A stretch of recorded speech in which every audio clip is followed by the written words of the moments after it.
What is going on, ladies and gents? Welcome to Collectors Gone Digital. My name is Josh, and on today's episode, we are talking about different ideas for different crafting mechanisms that the team can implement on the VeVe platform. So maybe you're somebody who's a fan of the MCP points, maybe you like collecting sets to craft collectibles, or maybe you're Sven's brother with 5 pencils. Today's video is going to be for you. Grab a drink, grab a snack, sit back, relax, and enjoy.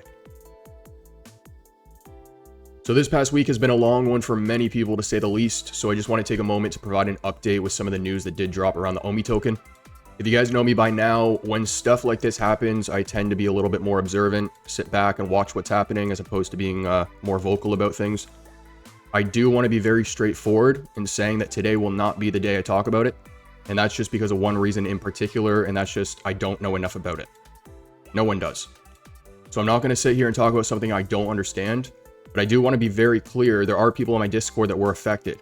So I'm not turning a blind eye, I'm not closing my eyes, I am monitoring the situation. But there's nothing more that I can say past what I've already said before, which is don't keep your money on an exchange. So I can certainly empathize with those who are affected by the situation. But for those who have asked me, I will not be speaking on it until more information has been presented. Alright, so moving into different mechanisms the team can implement. The first one here is going to be collaborative crafting, where users could actually work together to gather resources or complete certain tasks to unlock special crafting opportunities presented by the team. Now keep in mind, we're talking about a collecting app here, right? So obviously community is an important thing. They built that first, which was their intention, but this would also foster community engagement and teamwork among collectors. So the most popular crafting method on the app right now is completing a set in order to craft a collectible, right? i.e. complete the platinum moments and receive a pencil.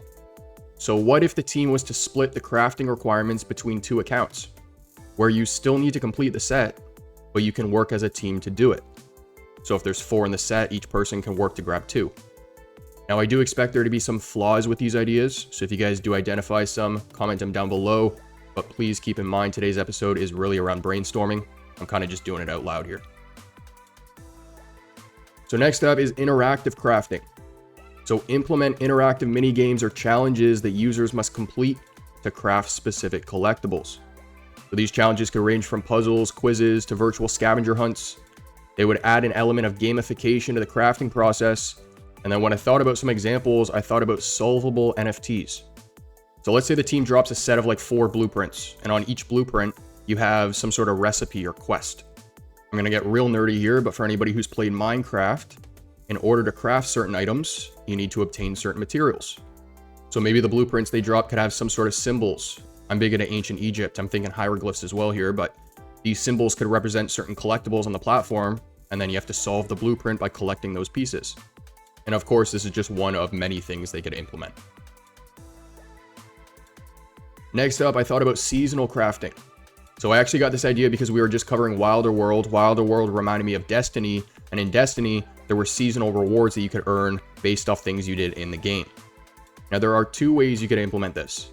So the first way is host seasonal crafting events that are tied to holidays or special occasions, offering exclusive crafting recipes or materials only available during specific times of the year.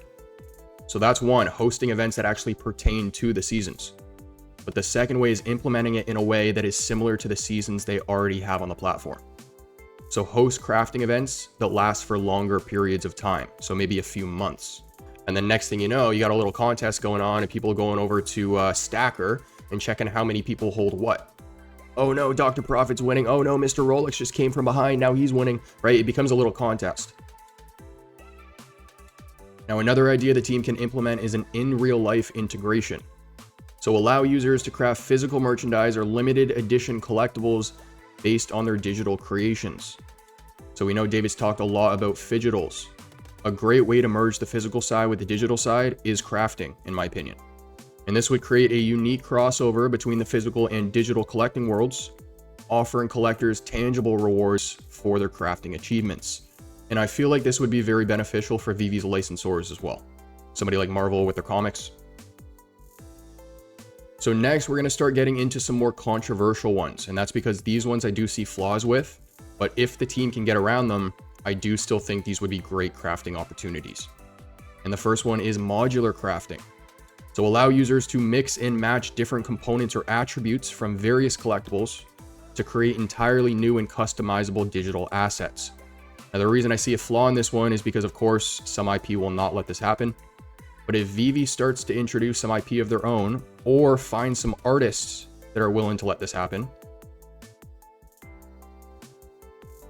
somebody like Ron English, for example, users could craft unique hybrid collectibles, right? So the head of one character with the body of another, that is something that is common in the toy space. I'm actually thinking of an episode of Big Bang Theory where Sheldon and Leonard are going through an old box of belongings they have, and Leonard pulls out an action figure of Spock's body with no head, then Mr. T's head with no body, and then an action figure of Spock's body with Mr. T's head. Now, another one that would be a little controversial here is cross-platform crafting. So enable an integration that would allow users to craft collectibles using assets from other compatible digital collecting platforms. OpenSea. I say OpenSea because we know they have a relationship with VeVe. Whether VeVe collectibles will ever be on OpenSea, I don't know. I don't fully see it just because of the tech that VeVe has implemented on their platform. But we do know that OpenSea collectibles are compatible inside the VeVeverse. So if they already have open discussions, and we already know that we can import a 𝗙𝗵𝗍, for example, then perhaps there's something these two platforms can do that would allow VeVe users to craft a collectible on the platform after they've brought something specific from OpenSea into the VeVeverse. This would expand the crafting possibilities and promote interoperability, obviously a very big word in our community, and it would promote this within the broader collecting ecosystem. Now, if cross-platform crafting can't be a thing, perhaps cross-collection crafting could be. So introduce mechanics that would allow users to combine collectibles from different sets or series to unlock special bonuses, upgrades, or exclusive content. This would encourage users to explore and collect a range of assets across various themes and genres. So maybe they do a special crafting event with DC, and you need their Superman, their first appearance Wonder Woman, and their first appearance Batman. And by collecting those three, you qualify for a special DC collectible. And last but not least, we have quests. So I know I mentioned the word earlier on in the episode. This one is a bit different, but users would have to collect a string of pieces to qualify for a certain item. And now that I think about it, it doesn't even need to be an item. It could be an event.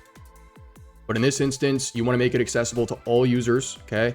So it should not be based on mint numbers or out of reach collectibles, okay? Like a secret rare Spider-Man or something like that. But up until this point on the platform, all crafting requirements have pretty much just been completing sets. What if the team were to introduce super complex crafting events? And that's probably what I should have titled this one.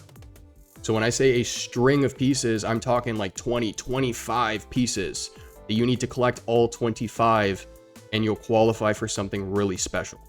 Now, there will always be the argument, and especially with the last few points we covered, oh, not everybody's going to be able to participate. And that's the biggest flaw that I see with this one. If a new user comes onto the platform, providing something where they have to collect 15, 20 different items can be a little intimidating, right?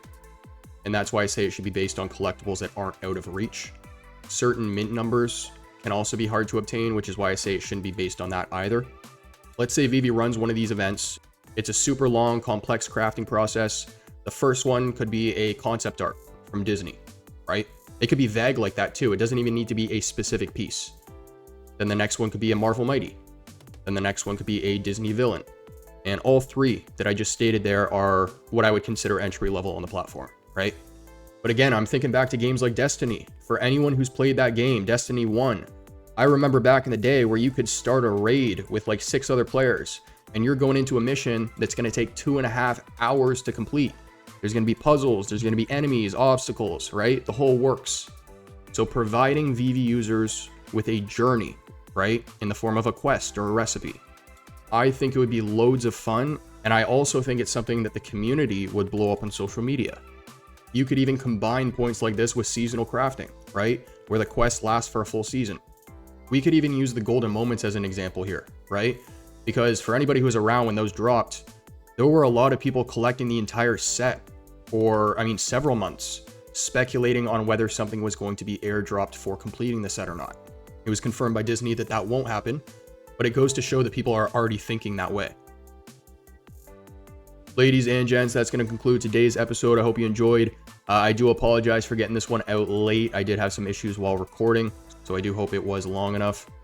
For those who did miss the news, I will officially be co-hosting the WebV events over on X every Sunday at 3:30 p.m. EST. That will be happening this weekend. Last weekend, we had to push it back. It was Osman's wife's birthday, so happy birthday to her. But if you guys want to chill, chat, and hang out, make sure to stop by over on Sunday. But if you guys enjoyed the content, make sure to like and subscribe. Comment down below what you want to see in a future episode. And as for next, I'll catch you then.